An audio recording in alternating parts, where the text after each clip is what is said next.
भारत में D2M technology launch होने जा रही है, जिसमें बग़ैर इंटरनेट के वो कोई भी वीडियो को न सिर्फ ब्राउज़ कर सकेंगे बल्कि किसी भी वीडियो को देख सकते हैं इजीली बगैर इंटरनेट के। अभी मोदी जी की रेटिंग यूएस के सर्विस में ट्रम्प से ऊपर है। इस टेक्नोलॉजी के होते हुए इंडिया में इंटरनेट की जरूरत नहीं होगी किसी भी किस्म की वीडियो को वॉच करने के लिए, किसी भी किस्म की वीडियो को सर्च करने के लिए, उसे देखने के लिए। हमारे जो 5G और 4G लिखा होता है लेकिन वहाँ पे सर्चिंग नहीं होती, ब्राउजिंग होती है। ब्राउज़ करते हुए आप कितनी दफ़ा मोबाइल को ऐसे हाथ हिलाते हैं? मैं तकरीबन अपनी मोबाइल को 5-6 मरतबा ऐसे करता हूँ तभी वो हमारी सिस्टम होती है। लेकिन अगर हम देखें तो नरेंद्र मोदी को हम लोग अच्छा नहीं समझते। हम ये कहते हैं कि नहीं वो कातिल है, अगर हम देखें तो वो कहते हैं कि चाय वाला है, वो तो अनएजुकेटेड है। आज इंडियंस कहते हैं शुक्र करें जी। वो मैं किसी की ट्वीट देख रहा था, उन्होंने कहा जी शुक्र करें कि जनाब, थैंक यू करें जना का उसने एक अलहदा मुल्क बना दिया। ठीक है कि हमने पाकिस्तान हासिल किया था जी, मुसलमानों को आज़ादी होगी। मुसलमानों को तो यहाँ आज़ादी कोई नहीं है। मुसलमान तो अपने नमाज़ पढ़ने के लिए बाहर जो है वो गनमैन खड़े करते हैं, तब अंदर नमाज़ पढ़ते हैं। मुसलमानों को तो एक दूसरे से बड़ा खतरा है। अब जो इन्होंने 70 साल में इस मुल्क के साथ किया है, इनको हाथ जोड़ के अपना मुल्क इंडिया को वापस दे देना चाहिए।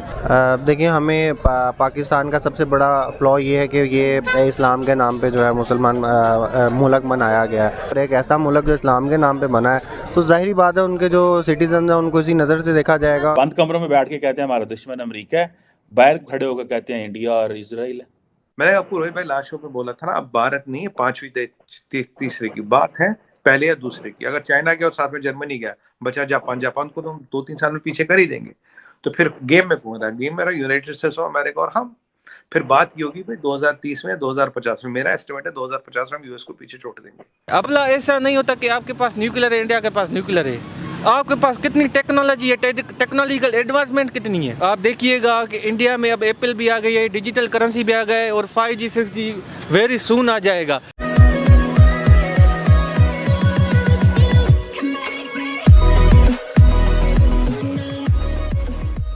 नमस्कार दोस्तों, पहले ऐसा हुआ करता था, मतलब आज से अगर कुछ महीनों पहले की अगर आप बात करो तो पाकिस्तान ऑक्यूपाइड कश्मीर में जो लोग हैं वो सोशल मीडिया के माध्यम से वो डेफिनेटली ये देखते हुए हमको नज़र आते थे कि भाई भारत के पास जो कश्मीर में उसमें अच्छा खासा यहाँ पर डेवलपमेंट हो रहा है, तो आखिर यहाँ क्यों नहीं हो सकता। तो पीओके के लोग तो कई बार सड़कों पर उतरे, इंडियन तिरंगा उन्होंने लहराया, उन्होंने कहा कि भाई हमें इनसे मिलना है, लेकिन बीच में है वो पाकिस्तानी आर्मी आ जाती है।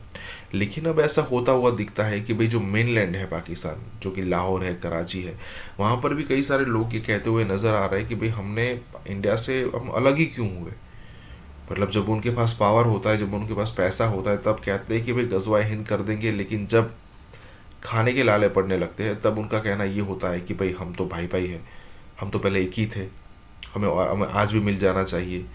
देखिए, ये सब बातें सुनने के लिए अच्छी लगती है, लेकिन अगर मान लीजिए कि हाइपोथेटिकली मानिए कि अगर ये ऑफ़र आ भी जाती है तो इंडिया को उसको लात मार के ठुकरा देना चाहिए।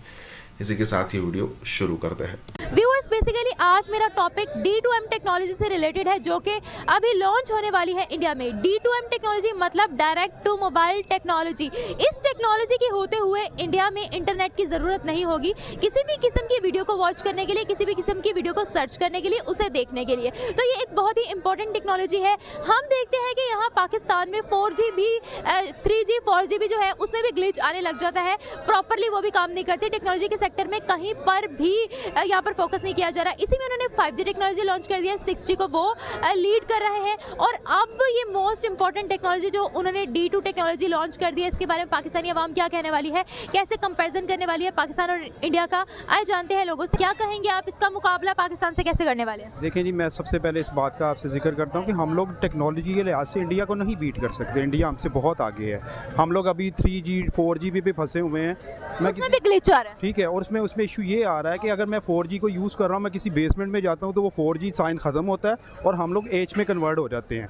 आई थिंक सो कि मेरे ख्याल में इंटरनेशनल मार्केट को जो इंडिया ने अपना सॉफ्टवेयर उठाया है, उसने पूरी दुनिया में मेरे ख्याल में सेकंड लार्जेस्ट कंट्री है जिसने सॉफ्टवेयर के ऊपर पूरी दुनिया में बीट किया है। इवन कि उसने गूगल लॉन्च किया, उसने एप्पल लॉन्च किया, और हम लोग आज भी सॉफ्टवेयर में सबसे पीछे हैं। वो सबसे ज़्यादा दुनिया के अंदर जो है वो सॉफ्टवेयर को उठा रहा है, पिक कर रहा है, सॉफ्टवेयर को बना रहा है। इवन कि हम लोग अपना सॉफ्टवेयर हाउस खोलते हैं और टोटली स्कोप यही होता है कि हम सस्ते से सस्ता जो है सॉफ्टवेयर बना के दें, लेकिन उसके अगेंस्ट हम उसके कंपटीटर नहीं है, वो हमें बीट कर चुका है। अब जो इन्होंने 70 साल में इस मुल्क के साथ किया है, इनको हाथ जोड़ के अपना मुल्क इंडिया को वापस दे देना चाहिए, ताकि वो तरक्की करके तो हम लोग तरक्की नहीं कर सकते। हम दो कौमी नज़रिया के ऊपर इस पाकिस्तान को लिया हुआ है। यहाँ आज 20 किस्म के नज़रियात चल रहे हैं। हम कायदे-ए-आज़म का जो हमारे फाउंडर का नज़रिया था, जो विजन उनका था, हमने उसको तो फॉलो ही नहीं किया।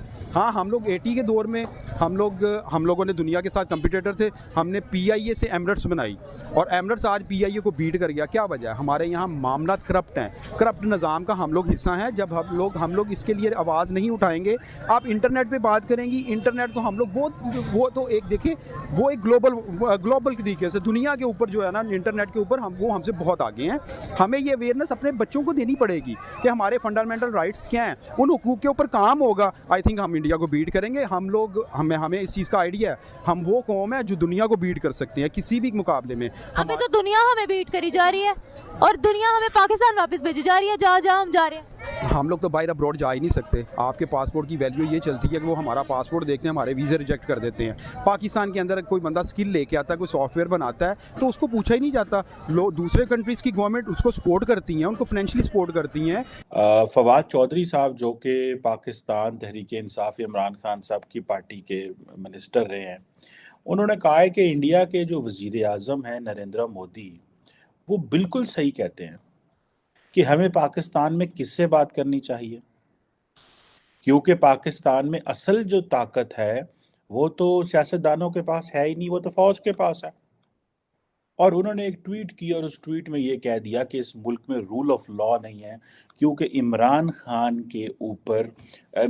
के कहने के बाद जो FIR फर्स्ट इंफॉर्मेशन रिपोर्ट एक जो उनके ऊपर अटैक की जो हुई थी वो नहीं हो रही, और जो फर्स्ट इंफॉर्मेशन रिपोर्ट हुई है उसमें उन्होंने एक 2 star general, sitting prime minister and sitting interior minister पे FIR कटवाने की बात की है। अब अगर इसको देखा जाए तो उन्होंने ये बात, बड़ी सारी बात है, बड़ा इसके ऊपर डिस्कशन हो रही है पाकिस्तान में कि भाई जब आप हुकूमत में थे तो आप इंडिया से बात नहीं कर रहे थे, अपोजिशन में आए हैं तो आप ये कहते हैं कि हमें तो नरेंद्र मोदी पूछता है कि हम पाकिस्तान में किससे बात करें। और नरेंद्र मोदी क्या कहता है? नरेंद्र मोदी ये कहता है कि भाई पाकिस्तान में पावर किसके पास है? फौज के पास है, सियासतदानों के पास है। जब सियासतदानों से बात करो तो वो मामलात ख़राब हो जाते हैं, बीच में फ़ौज जो है वो पीछे से चीज़ें ठीक करती है। इस दफ़ा अगर जनरल बाजवा बात करना चाह रहे थे तो इमरान खान नहीं करना चाह रहे थे। और उन्होंने कहा, और अब ये बात तो सही है कि पाकिस्तान में जो फ़ौज है वो एक ताकत है, इसमें कोई शक नहीं है। देखिए, पाकिस्तान के कानून के अंदर जितनी ताकत फ़ौज पे, जो प्रैक्टिकल पावर फ़ौज के पास है, ये पाकिस्तान के कानून में लिखी तो नहीं हुई, लेकिन ये एक डिफेक्टो पावर उनके पास है और उन्होंने शुरू से अपने पास रखी हुई। और उसका कसूरवार जो है वो फ़ौज तो है ही है, लेकिन सियासतदान नहीं है। आज हर एक अधिकार जो एक महिला को दिल्ली में है, मुंबई में है, झारखंड में है, जौनपुर में है, बनारस में है, वो एक कश्मीर की महिला को भी है। इधर इससे मुझे ऐसा लग रहा है कि आप 370 लगा कि उस महिला का अधिकार आप छीन रहे हैं। आज अगर मैं आरजू ने, हमने 2-4 पहले भी डिस्कशन किए हैं, इंडिया छोड़िए, आपको पता है मिडिल ईस्ट से कितनी सारी कंपनीज कश्मीर में बड़े बड़े इन्वेस्टमेंट कर रही है। आप क्यों चाह रहे हो? 370 हटने के बाद ही हुआ। आप बल्कि बोलो कि नहीं लगाओ ताकि वो इन्वेस्टमेंट नहीं कर पाए। क्यों नहीं कर पाए? आप बताइए, आपकी सरकार जा रही है सबसे वही मिडिल ईस्ट से लोन ले लेके पैसे मांग के कि आइए हमको थोड़ा पैसे दीजिए, और वो बिना बुलाए सामने से इन्वेस्टमेंट अपॉर्चुनिटी, अगर कोई मिडिल ईस्ट की कंपनी या मिडिल ईस्ट की गवर्नमेंट आके कश्मीर में मॉल बनाना चाहती है, आज मल्टीप्लेक्स हो रहा है।